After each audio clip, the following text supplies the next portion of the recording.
as you know, the SDGs, there's 17 of them, and each of them are quite broad, and then underneath them there's various indicators. And I noticed for life on land, a couple of the indicators relate to the extent and protection of forest cover and the protection and biodiversity conservation of mountainous areas. Yes, yeah. And I was just interested why, I can understand forests as being really important for biodiversity. Why are mountains so important for biodiversity? I think the focus on mountains has more to do with freshwater conservation and access to drinking water for so many of the world's people. But there are places in the world, like New Zealand, that have these biodiversity hotspots at high elevations. So you're going to get more bang for your buck conserving biodiversity in mountainous regions of New Zealand than in the lowlands. And also with the combined factors of global change, like rising sea levels and increased storm frequency in lowland environments, those lowland ecosystems are prone to erosion and prone to change, whereas these high elevation landscapes are going to be increasingly important refugia, so in places that species can escape to at high elevation. So species that occurred at lower elevation when it was cooler and moister might have to move up mountainsides in order to sustain their populations. And we're seeing this already. And so one of the challenges for New Zealand is to actively restore wetland areas. And this is additionally challenging because we've deforested upslope areas, and there's been a huge influx of sediment to these lowland systems. And so now these systems are nutrient enriched. They tend to be enriched with phosphorus from those sediments and also nitrogen applied in these agricultural systems. And so it's very difficult to move these relatively high nutrient fertile systems back to a more conservative, carbon sequestering, slow cycling forest ecosystem that existed there previously. So I think it's really very much the case that what happens upslope is kind of perpetuated through the landscape, and it's important to restore and conserve all the parts of that puzzle. So in terms of habitat loss in New Zealand, where have the major sort of habitat losses been, and what do you think are the environments that have been impacted, and the consequence of that, what sort of biodiversity has been lost? Yeah, well, we've developed these agricultural societies which have sustained an enormous economic growth because we were always on the thin edge of the wedge, right? We were always growing in that exponential part of the curve where the Earth still could provide much more than we have. Clearly, the major reason we've deforested New Zealand is to create productive farmland. And that's had ongoing ramifications of which we're all aware by reading newspapers these days, that we've deforested landscapes and converted them to productive farmland. And this has caused a massive loss of topsoil that was held in these forest ecosystems and erosion of those landscapes, particularly in hill country and sheep and beef producing landscapes that are quite steep. They have very, very high rates of erosion.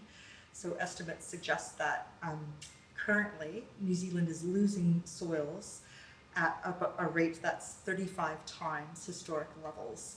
And we lose something like 300 million tons of soil into the waterways and seas every year. Yeah.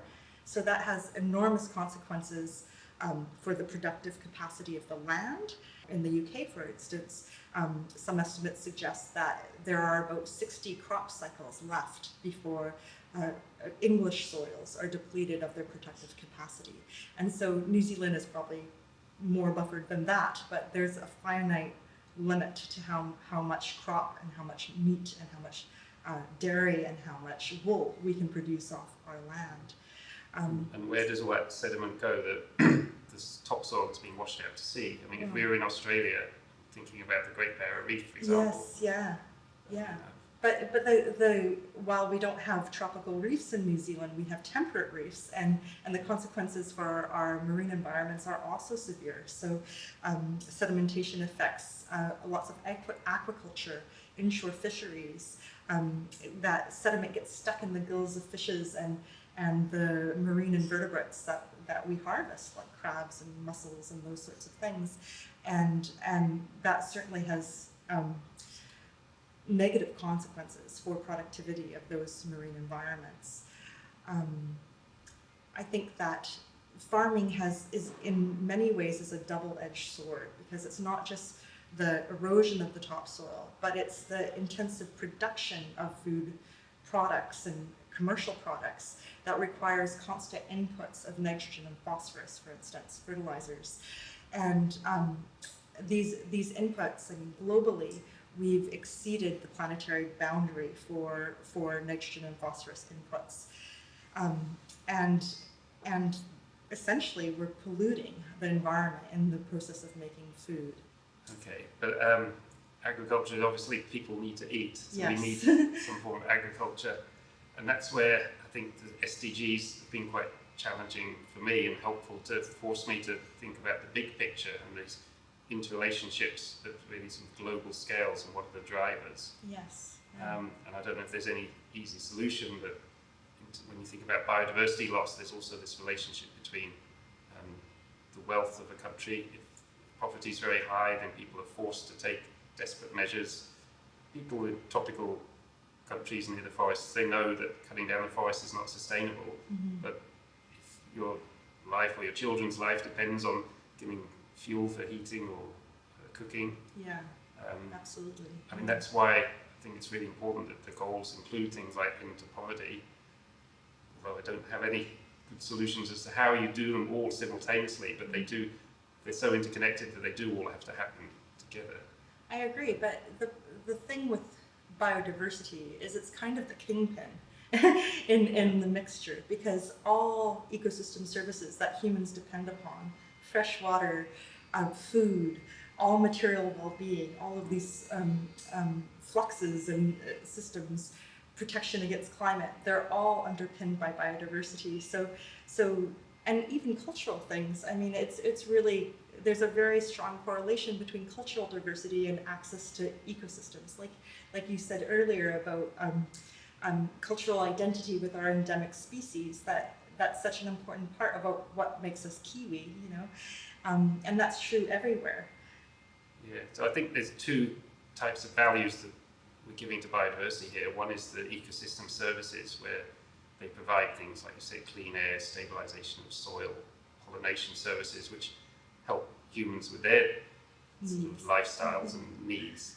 And then there's things like you mentioned, endemic species, so species which are only found in one small part of the earth, like the kakapo. I mean, in fact, so many of New Zealand's species are endemic because they're only found in New Zealand. So if they went extinct here, that's it, they're not going to come back.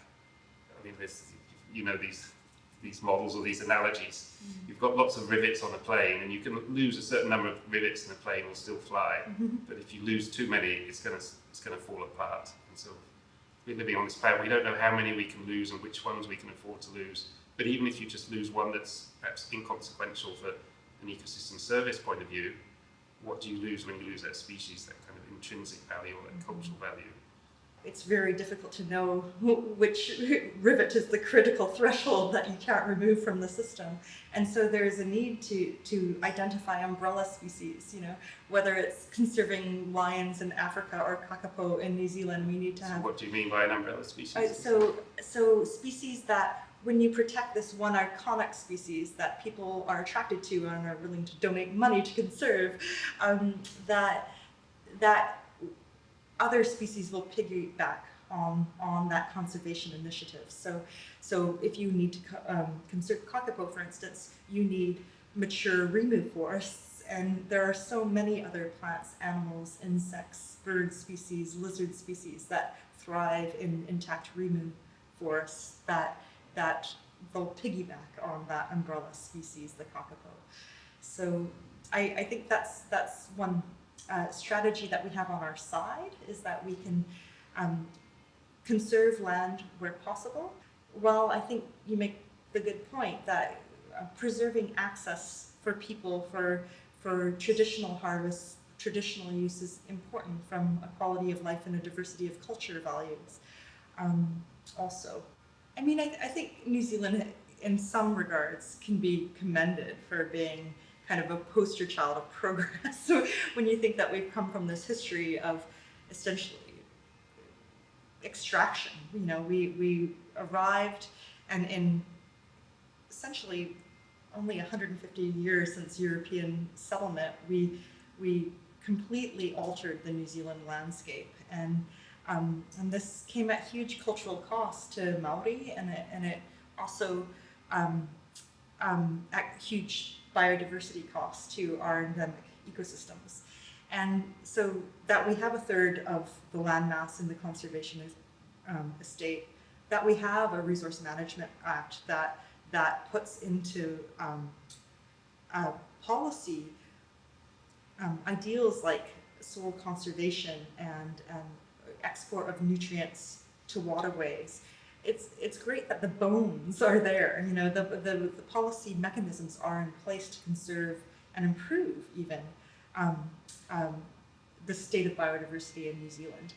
I think you're right that because New Zealand was the last major landmass to be colonised by humans, we can still see what the sort of pre-human situation was like, and not that we should always necessarily be trying to go backwards and recreate it, but we have a sense of what was lost. But we can also see examples of where it hasn't been lost. We do have these amazing endemic species that are so different from the rest of the world, and I think you're right, in New Zealand there's a really strong grassroots movement, that sort of Kiwi can-do attitude to, well, just get stuck in and do something, and that's led to New Zealand being a world leader in certain aspects of conservation, biodiversity conservation.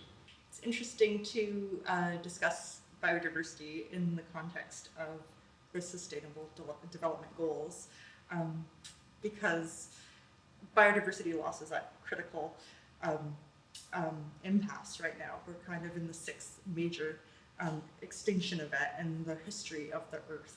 And so we're losing species from the seas and from freshwater environments, and especially from land at unprecedented rates in human history. With enough effort and enough of the population on board, actually some species can be brought back from quite close to extinction, encouraged to thrive. And it's not just the really rare species, I think, that we should be concerned about. We should celebrate the fact that fantails become more abundant, and that the common species become even more common. I'm involved with the great kōrero count, and that is a species which I've seen it in ones and twos, but historically they used to go around in flocks of hundreds. Right. So although it's not threatened with extinction, there is a certain extinction of experience. Like, I don't get to experience flocks of 200 kōrero landing on a rero tree or a kakatea and stripping all the fruit of it, but that's what used to happen. And I think to be able to witness that again would be amazing, and something like that is achievable. So what can people do to conserve birds? Pest control is particularly important in the New Zealand context. So you quite rightly pointed out there's a sixth mass extinction going on, a loss of species diversity, and there's three major drivers thought to be behind that: habitat loss, climate change, and introduced species.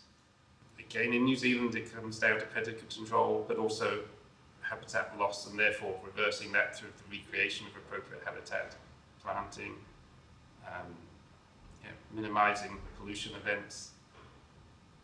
I think those would be the three main things. Keeping the cat in at night. Okay, yes, that's, when I talked about predators, cats have natural predatory instincts, and so possibly keeping it in during the day could be just as important, if not more important. Right. Yeah. I think that we can also make choices in our day-to-day lives about eating a less consumptive diet, so perhaps not high predatory fishes, so fishes that are high on the food chain, like swordfish or tuna, on a regular basis. Eating a more plant-based diet is a choice that most people can make to with really direct carbon and biodiversity benefits globally. Things like reducing single-use plastics, that sort of thing, those are important daily choices we can make that will improve the outcomes of biodiversity conservation. It will reduce pressure by reducing waste. In New Zealand and globally, the issue of plastics in the oceans have really hit headlines recently, and now there's been strong movements to actually do things like ban plastic straws or single-use plastic bags. I guess I'm curious, why is it now that suddenly there's been that social switch? Because we've known about plastics since the sort of 50s or 60s that they're non-biodegradable, and again this idea that if you keep producing something that doesn't biodegrade, you're going to accumulate more and more of it. Yeah. And maybe we can bury it in land and forget about it, but so much of it still finds its way into the sea. The thought that turtles and seabirds are just consuming our waste that's lying around and it's killing them. Yeah. And then the thought that actually the fish that I might eat could also be contaminated with plastics. The concern that plastic microbeads are found in the fish and that we eat the fish, and now so we're now consuming the rubbish that we let go out to sea. I think, again, coming back to the economics of bringing in those externalities, realizing the true cost of our actions. You know, I think the key point is that we exist in an economic model that's unconstrained growth, and yet the planet sustains finite resources, and so as we deplete them, we're going to have, we're getting to critical thresholds on so many fronts: peak oil, peak fresh water, all of these things. And as we approach those hard limits, humanity is going to make some very difficult choices about where to use and where to preserve. I think it's something like the richest 10% of the planet uses 50% of the planetary resources, while the bottom 50 uses 10%. It's so incredibly inequitable.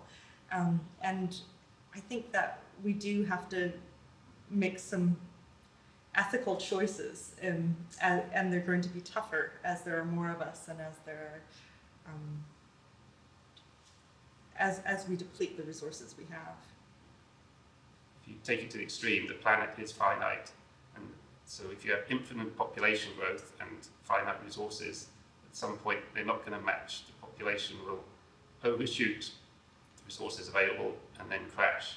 Those equalities or inequalities that happen in our lifetime, I guess sustainable development also forces you to think about qualities over time. So what's it going to be like in 3 generations' time or 10 generations' time?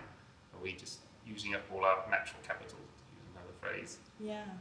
Or selling the sort of family silver so that we can have a sort of a more comfortable time now? I'm afraid we are. Yes, it gets a bit depressing when you start to think about the really big picture. Okay, well, I feel like we've had a really wide-ranging discussion, and we might not have touched on every sustainable development goal, but I think we hit a lot of them. I do like the way this work shows they're very interconnected, and I think as an ecologist, for ecologists, we're very aware of the interconnections. Cheers. Cheers.